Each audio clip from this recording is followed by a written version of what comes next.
ብርቱካን ከበረከት እህት ላይ ጥቃት ለማድረስ ሞክራም ነበረ። ነገር ግን ዙፋን እራት እንብላ ብላ ባቀረበችው የራት ምግብ ላይ ምግቦቹ እንዳሉ የተመረዙና ውሃውን በመድኃኒት የተመረዘ ነበረ። ነገር ግን በሰዓቱ ሁለት ታማቾች የሚፎካከሩት እንግዲህ በረከትን የራሳቸው ለማድረግ በመካከል አልበላም ብለው የተነሱበት አጋጣሚም ነበረ። በዚህ ቅስፈት እንግዲህ ዙፋን ብቻዋን ቁጭ ብላ ከበላቸውን በኋላ ተነስታ ወደ ቤቷ በምትሄድበት ምክንያት ሰው ቀጥረው እንግዲህ ከኋላ ማንጅራቷን መተው እንዲሁም ደግሞ በጨለማ እዛ ላይ ተዘራ እንድትወድቅ አድርገዋል። በሌላ በኩል አሁን ላይ ሴቶቹን እንደተፋጠጡ ይገኛሉ። ኤልሳና ምኞትም በረከትን የራሳቸው ለማድረግ ፍጥጫ ላይ ናቸው። ኤልሳ ከትንሽ ጊዜ በኋላ ወደ ቤት እመለሳለሁ ብሎ በነገራት አጋጣሚ በረከት እንደዛ ብሎ በመናገሩ ቅር ብሏትና ፊቷ ላይም ሀዘን ይታይባል ነበር። በረከትም ለምንድነው ኤልሳ እንደዚህ የተናደድሽው? ተመልሼ እኮ እመጣለሁ። በዛ ላይ ደግሞ ምንድነው ይህን ያክል የምታካብጆ? በማለትም ጠይቋታል። እሷም አንተና እኔ እኮ ጓደኛሞች ነን። አሁን አንተ ከሄድ ከዚህ ቤት እኔ ብቻዬን እሆናለሁ በሚል እንግዲህ ሰበብ እሱን ለማቀፍ እንግዲህ ተንደርድራም ነበረ። በዚህ መካከል ምኞት ጥየቃ በመጣችበት አጋጣሚ ሁለቶች ተቃቅፈው ስታይ እንግዲህ በሆነ አንስታም ነበረ። በዚህ ቅጽበት እንግዲህ ኪሮድ የምትባል ሲሆን ከዚህ በፊት በጣም የሚወዳትና የምትወደው ጓደኛ ሲኖራት እንዲሁም ደግሞ ትምህርታቸውን አብሮ በሚማሩበት አጋጣሚ ሁል ጊዜ ከጎኗ እንደሆነ ስታስታውሰውም ነበረ። ምኞት የኤልሳና የበረከትን መተቃቀፍ ካየችም በኋላ ስሜቷ ልክ አልነበረም ነበር። ነገር ግን ለምን ይሆን ያለቀሰችው? ምናልባት ከዚህ በፊት ትምህርት ላይ ያለች ስትማር የነበረችው በረከት የሚባለው አሁን ላይ እሱ ይሆን? እሷ ምናልባት ስሟን ስለቀየረች እንግዲህ ስላልተዋወቁ ይሆን? በሌላ በኩል አሁን ላይ ብርቱካን ለምንድን ነው ማንጅራት መቼዎችን መተሸላክሽቢ በማለት ዙፋንን ስታፋጥጣትም ነበረ። ነገር ግን ዙፋኔ እንደዚህ ስትላት አንቺ ያምሻል እንዴ? ለየልሽ እንዴ? እኔ ደግሞ ከመቼ ወዲህ ነው ማንጅራት መቼዎችን ለወዳጅ ምልክብሽ? ከፈለግኩ እኔ ከዚህ ጋር ሴት አድርጌ አልገልሽም እንዴ? በማለት ብርቱካን መልሳላት ነበረ።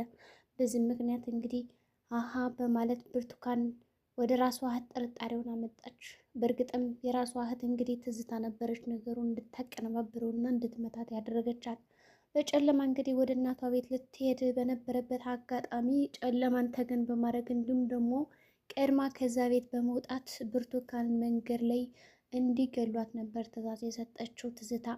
ግን ደግሞ የትዝታ ሰዎች ከኋላ አንድ ጊዜ ከመቷትም በኋላ መሬት ላይ ወድቃ ስለነበረ ምናልባትም ካሁን በኋላ ምንም አትልም ራሷን አንስታለች በማለት ጥለዋት ሄደዋል። ጥለዋት ከሄዱም በኋላ በአጋጣሚ እንግዲህ ወንድሟ ወክ በሚያደርግበት አጋጣሚ መንገድ ላይ ተዘራ ሲያት እንግዲህ ምን ሆነሽብኝ ነው ዙፋንዬ? በማለት ተርበትብቶ ወደ ዶክተሩ ቤት ይዟትም ነበረ። በእርግጥም በረከት አሁን እዛ መንገድ ላይ ወክ ላይ አድርግ ቢወጣና እንዲሁም ደግሞ ማንም ሰው ከማየት ቦታ ነበር የወደቀችው። እናም በረከት ወክ ላድርግ ብሎ በመውጣቱ እህቱን ሊታደጋት ችሏል።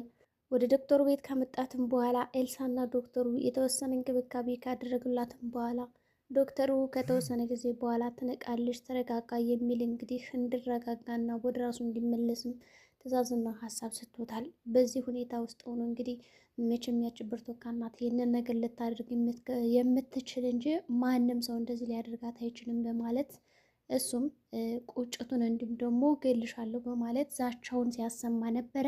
ኤልሳም አሁን ወደ ራስህ መመለስ አለብህ፣ በዚህ ውስጥ ሁኔት ስሜታዊ መሆንም የለብህም፣ ዛቻና ጉራህንም እባክህ ቀነስ፣ ስለዚህ ሙሉ ለሙሉ ጤንነት እስከሚመለስ ድረስ መረጋጋት አለብህ ማለት እንግዲህ የዶክተር ልጅ የሆነችው ኤልሳ ምክር እየሰጠችውን በነበረበት አጋጣሚ እሺ በማለት እንግዲህ ከእህቱ ስር ተጨንቆ እንዲሁም ደግሞ እህቱን እየተንከባከበን በነበረበት ሰዓት በሌላው በኩል ደግሞ እናቷ ደውላላት ስለነበረ ዙፋን አሁን እየመጣው ነው ከቤት ስትላት እንዲሁም ደግሞ ቀደም ብላ ከነ ብርቱካን ቤት ከመውጣቷ በፊት ለእናቷ ደውላ ስለነበረ እናቷ በጣም ተጨንቃ ነበር። ስለዚህ መጣችና የት ነሽ በማለት እንግዲህ በድቅድቅ ጨለማ ወደ እነ ብርቱካን ቤት መታ በነበረበት አጋጣሚ ስታለቅስ አይታት ምኞት እንዲሁም ደግሞ ትዝታ፣ በተለይ ደግሞ ትዝታ አሁን ላይ ከዙፋን እናት ልብ ውስጥ ለመግባት እንዲሁም ደግሞ ከበረከት ልብ ውስጥ ለመግባት የማታደርገው ጥረት የለም።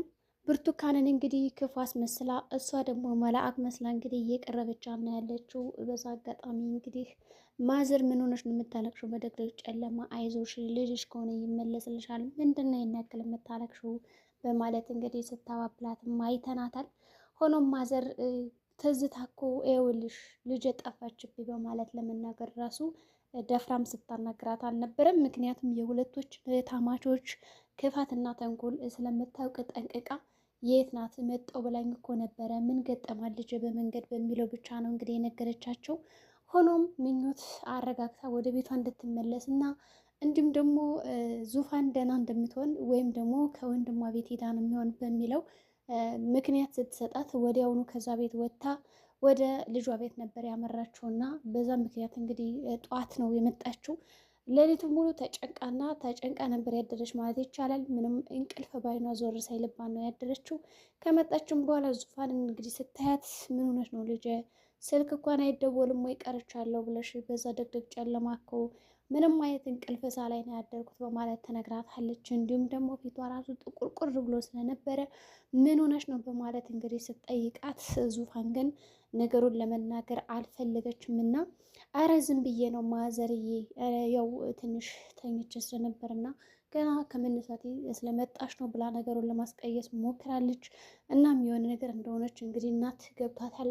በዚህ ምክንያት ኤልሳና በረከት እንግዲህ ነገሩን ቀይስ አድርገው ከዙፋን ራስ ላይ ወረድ እንድትል አድርገዋል ማለት ነው።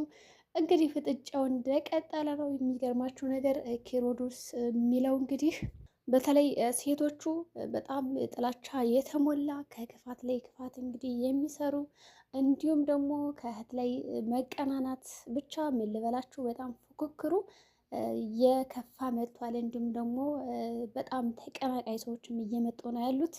በዚህ ምክንያት እንደዚህ ሆነው ቀጥለዋል። ዙፋንም በራሷ በኩል ፍትህ ማግኘት አለብኝ ብላ ስለምታስብ መረጃ እየሰበሰበች ነው ያለችው ማለት ነው ለወንድሟ።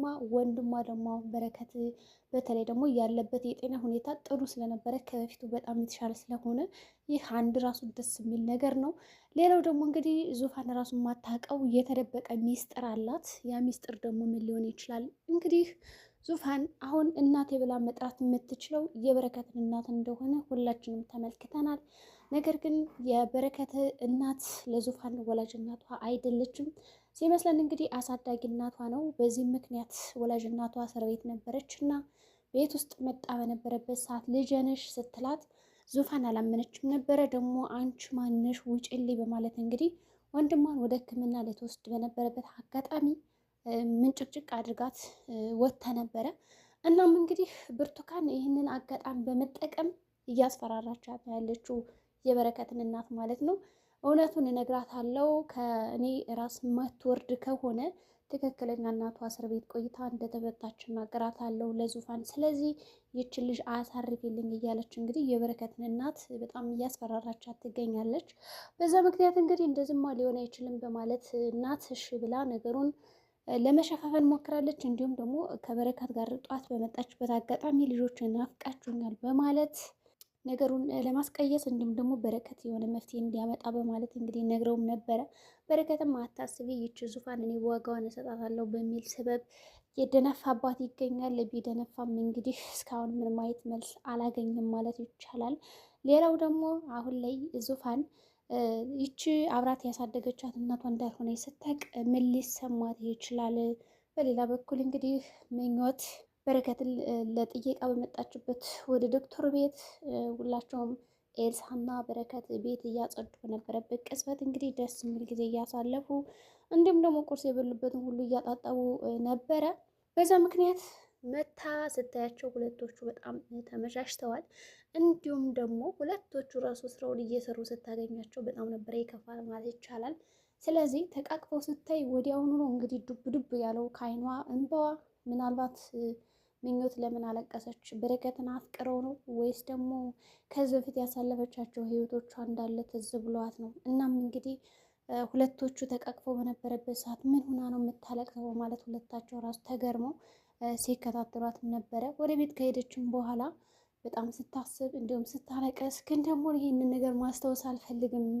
ለምንድን ነው ላይ ላስታውሰው የቻልኩት? በተለይ ደግሞ ኤልሳና በረከት እንደዛ ተቃቅፈው ሳያቸው ምንድን ነው እኔ እየሆንኩ ያለሁት ለምንስ ማስታወስ ጀመርኩ የሚለው ነገር አሳስቧት በጣም ስታለቀስ ነበረ። ግን ደግሞ ያያት ሰው የለም ከሁለቶቹ በስተቀር ማለት ነው።